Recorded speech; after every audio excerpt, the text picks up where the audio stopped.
Mula kay TikTok user. Tanong ko lang po, sinasaktan ng bayaw ko yung ate ko. Kasal po sila at merong isang anak.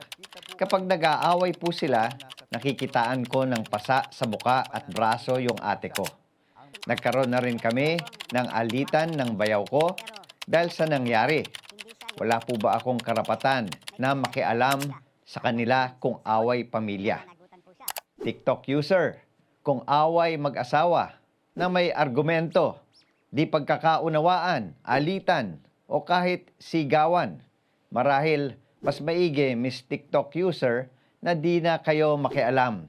Dahil sabi nga, problemang pang mag-asawa ito na may pinagmulan o mga insidente na di ninyo alam na maaaring magpalala ng sitwasyon kung kayo ay makikialam pa.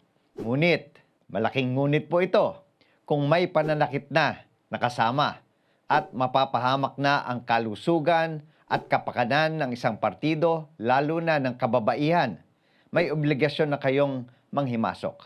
Ang pisikal na pananakit ng asawa na babae ay pinagbabawal ng VAUSI o ang Violence Against Women and Children. Maaring managot ang lalaki sa krimeng ito. Pero paalala lang na kailangan matibay ang iyong ebidensya bago kayo manghimasok o magsampa ng kaso. Makakatulong din sa sitwasyon kung kakausapin nyo ang ate ninyo upang malaman ang sanhi ng pasa sa muka at braso. At kailangan po ninyong siguruhin na may ebidensya na ang bayaw mo ang gumawa ng pananakit.